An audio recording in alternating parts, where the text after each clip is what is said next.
Olá, alunos do primeiro ano, é um prazer estar aqui com vocês. Hoje vamos dar início à aula número 4, tá? Nesta aula faremos a revisão do assunto tipo de força, que tem sido abordado nas nossas últimas aulas. Ok? Deixa eu projetar aqui para a gente iniciar.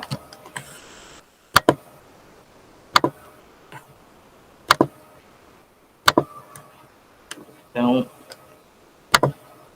como vocês viram, na natureza existem diversos tipos de força, né? Algumas delas nós já tratamos nas últimas aulas, como força de atrito, força elástica, força gravitacional, força de tração. Outras a gente vai trabalhar em séries posteriores, como força magnética, força de arraste e força de empuxo. Bom, professor, o que é força? Força, pessoal, é o agente da dinâmica responsável por alterar o estado de repouso ou movimento de um corpo. Tá? Então, para que um corpo entre em movimento, é necessário que sobre ele atue uma força resultante.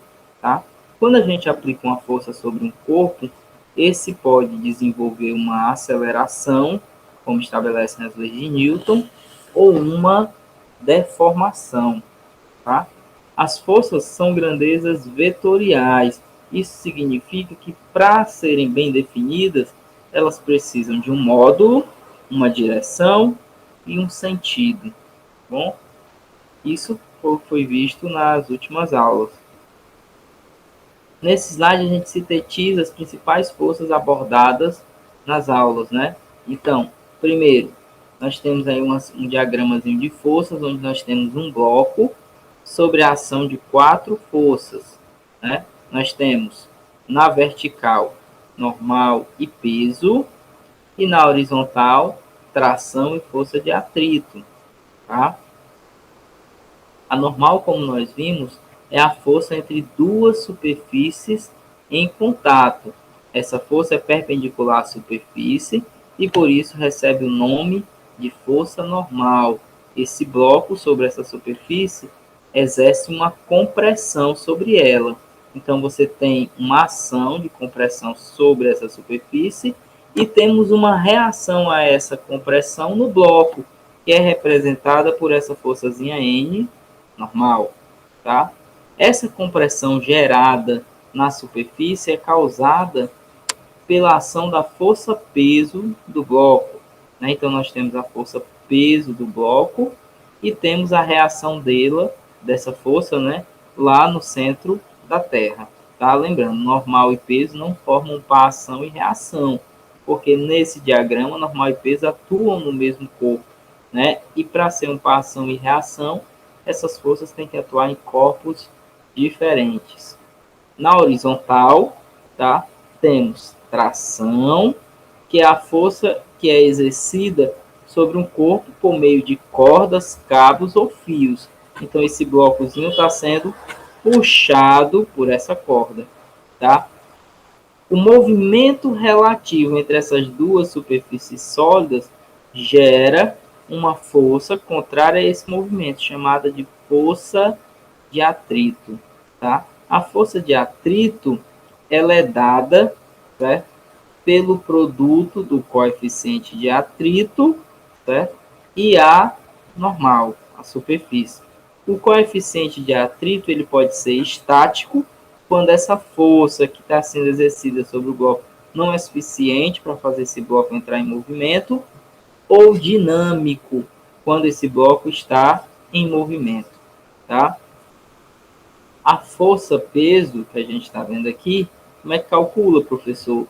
A força-peso é dada pelo produto da massa do corpo vezes a aceleração da gravidade.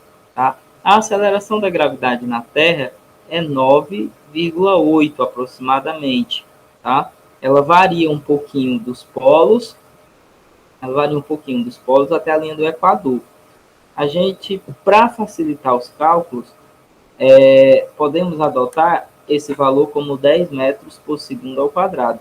Porém, a utilização do valor está ligado ao enunciado da questão. Se ele pedir para usar 9,8, nós temos que usar 9,8.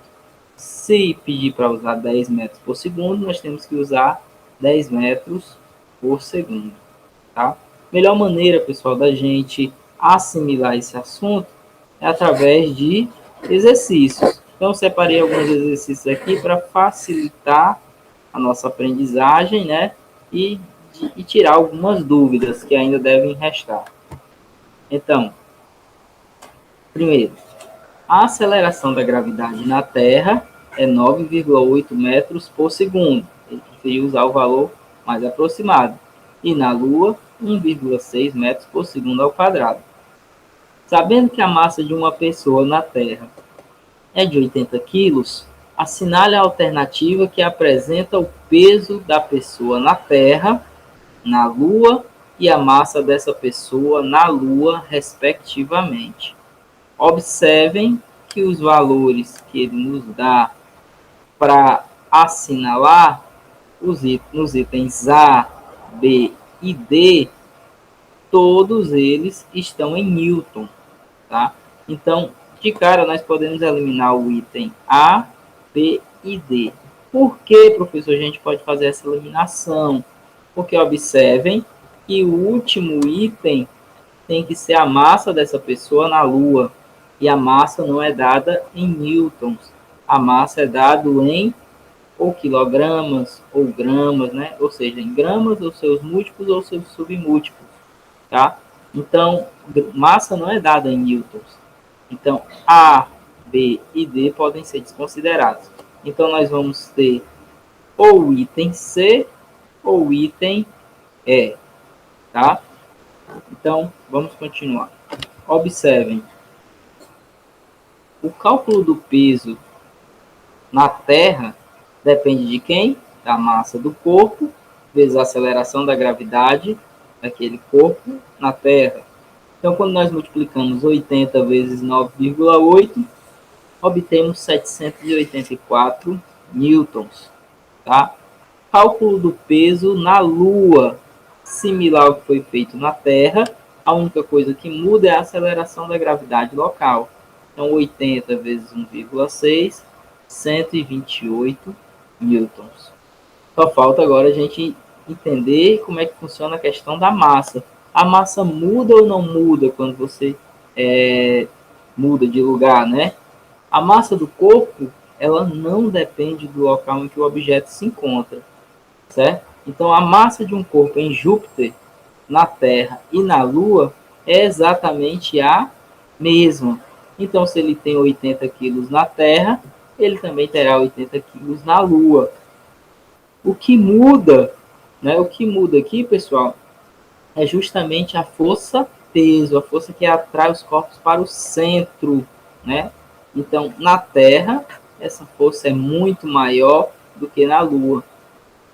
Logo, uma pessoa na Lua vai ter um peso aparente bem menor do que na Terra, tá? Por isso, aquelas imagens que a gente tem, né? A gente vê aí na internet, das pessoas dando aqueles saltos com todo aquele traje de astronauta, serem bem longos, aqueles trajes são bem pesados, cerca de 150 quilos, né? E eles conseguem se movimentar com facilidade.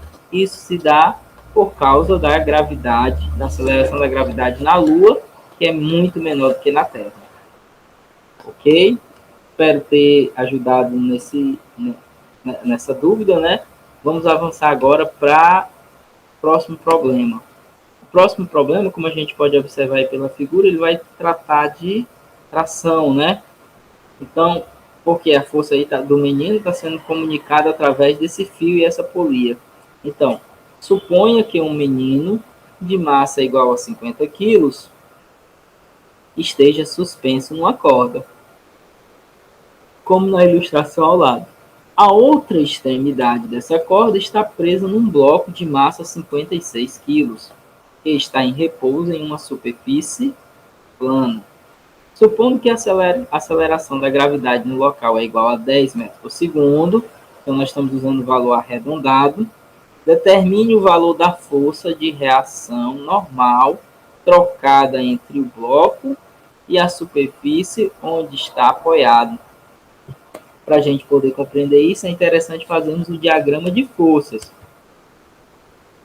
Pelo diagrama de forças, né, aqui eu separei os dados para vocês, ó, massa do menino, massa do bloco e a gravidade na Terra, que ele pediu para usar 10 metros por segundo ao quadrado.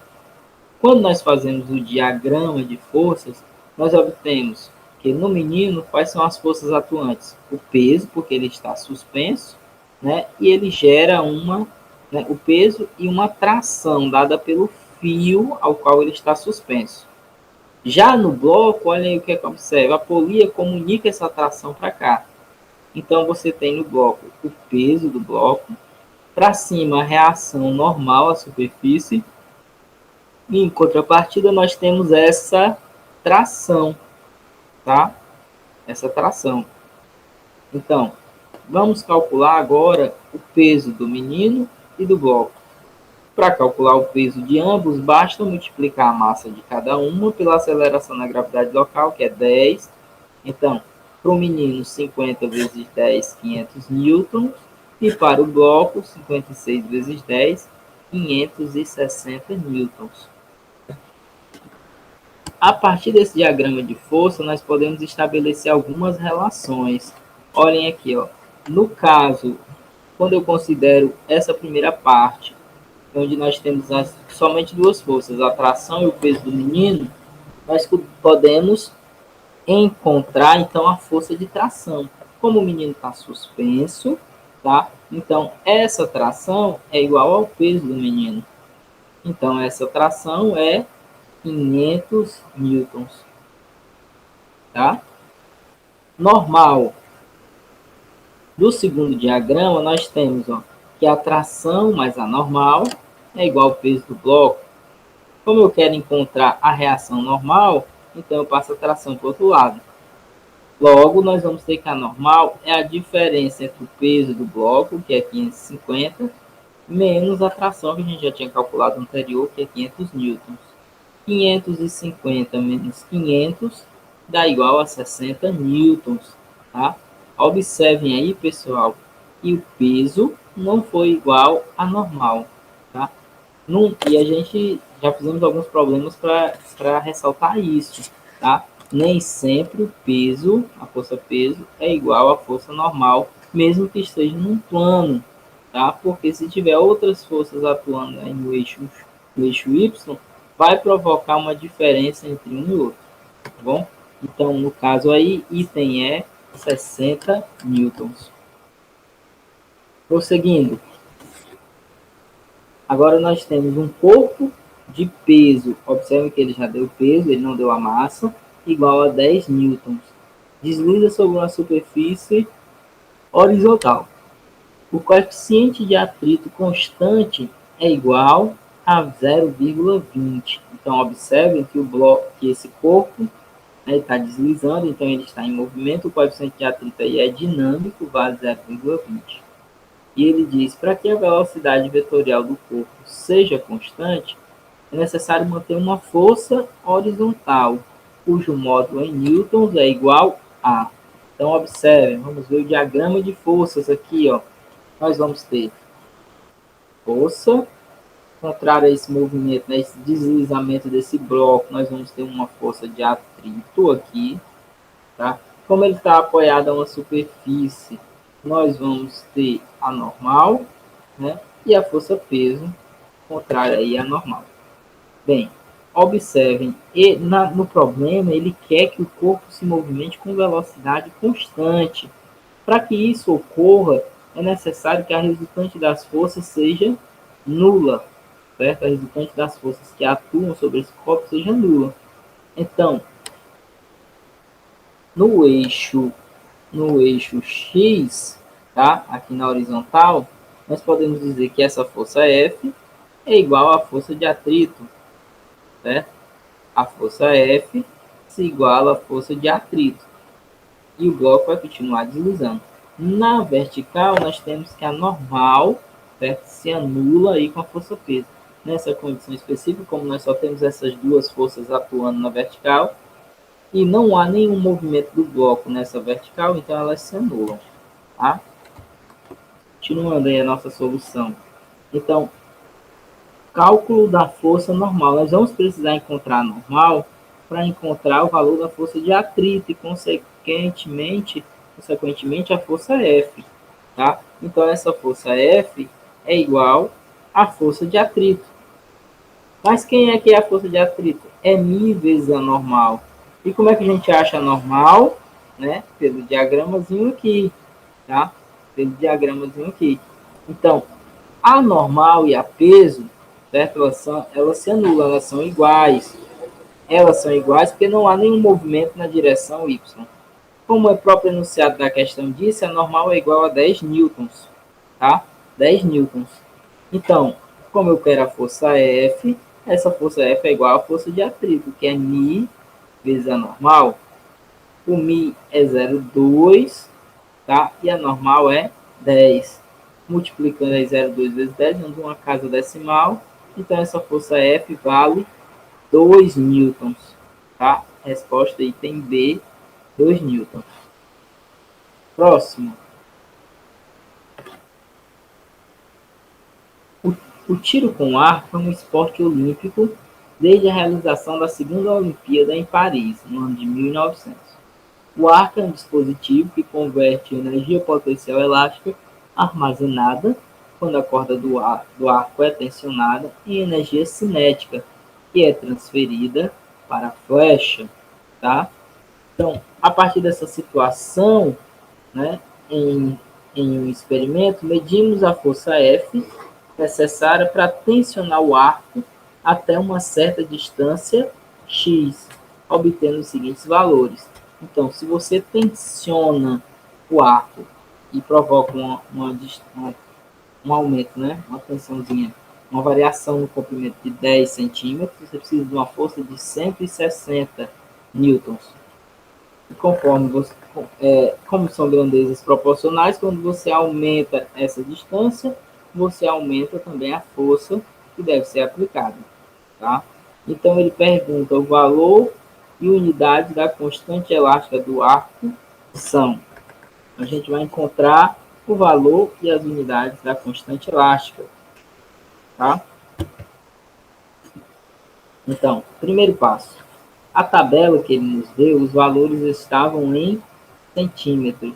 E para utilizar a lei de Hooke, é necessário que a gente transforme esses valores para metros. Tá? Então, de centímetro para metro, temos centímetro, decímetro, metro. Duas casinhas decimais. Tá? Então, dando duas casas decimais, ó, 1, 2, fica 0,1. 1, 2, fica 0,20. 1, 2, fica 0,30. Então, elaborei essa terceira linha dessa tabela, onde mostra os valores já convertidos para metros. Bem, cálculo da constante elástica. A constante elástica, pessoal, ela é dada, né?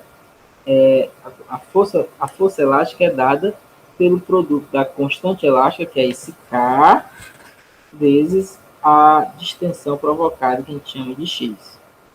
Ele disse que a força elástica é 160 e que a distensão é 0,1, 0,1 ou 0,10. Tá? Esse 0,1 passa para lá dividindo, fica 160 dividido por 0,1. Tá? 160 sobre 0,1. Quando você divide, dá 1.600 newtons por metro. Né? Não tem nenhum item com esse valor. Então, o que, é que a gente faz? Tá? A gente faz uma pequena transformação. Vou transformar Newton para quilonewton. Como a gente faz isso? Divide por 1.000. Tá? Divide por 1.000. Então, quando você faz essa divisão, 1.600, né? Dividido por 1.000, vamos andar 3 casas decimais, vai ficar 1, 2, 3, vai ficar 1,6 vezes 10 a terceira newton por metro. Esse 10 a terceira newton por metro nós representamos por quilonewton, certo? Por metro. Então, o resultado pode ser reescrito como 1,6 kN por metro. E a resposta é o item B. Tá? Bem, é o fim da nossa apresentação. Espero que vocês tenham conseguido captar, certo? tenham conseguido captar o assunto. Se ainda tiverem dúvidas, tá? Revejam a aula ou me procurem no WhatsApp, eu estou sempre disponível para vocês, tá bom? E no nosso momento síncrono, nós podemos também estar tirando essas dúvidas, tá? Então, valeu, um forte abraço e até a próxima.